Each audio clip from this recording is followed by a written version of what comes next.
കോൺഗ്രസിൽ കെ സുധാകരനെ മാറ്റി നമ്മുടെ സണ്ണി വക്കീലിനെ പ്രസിഡന്റ് ആക്കിയതോടെ കോൺഗ്രസ് ആകെ കലങ്ങി മറിയുകയാണ്. അപ്പോൾ ദേശാഭിമാനി സ്വപ്നം കാണുന്നത് ഇനി ഞങ്ങൾക്ക് മൂന്നാം തവണ പിണറായിക്ക് കാരണഭൂതന് മൂന്നാം തവണ അധികാരത്തിലെത്താനുള്ള ഏറ്റവും എളുപ്പ വഴിയാണ് ഈ പറയുന്ന കോൺഗ്രസിനകത്തെ തമ്മിൽ തല്ല് എന്ന് പറഞ്ഞാൽ നമ്മുടെ ഹൈക്കമാൻഡ് വിളിച്ചിട്ട് പോലും കെ സുധാകരനോ മുരളീധരനോ അല്ലെങ്കിൽ മുല്ലപ്പള്ളിയോ അങ്ങനെയുള്ള ആൾക്കാരൊന്നും അവിടെ ചെന്നില്ല എന്ന് പറഞ്ഞാൽ എല്ലാവരും അസംതൃപ്തിയിലാണ്.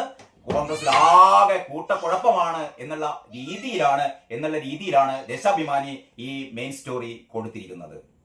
ദേശാഭിമാനി എന്ത് വിചാരിച്ചാലും കോൺഗ്രസിൽ ഇനി കൂട്ടത്തല്ലാണെങ്കിലും കൂട്ടക്കുഴപ്പമാണെങ്കിലും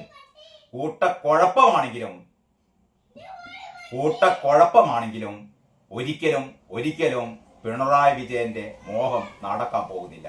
ആരാണ് വീണ്ടും പിണറായി സർക്കാരിന്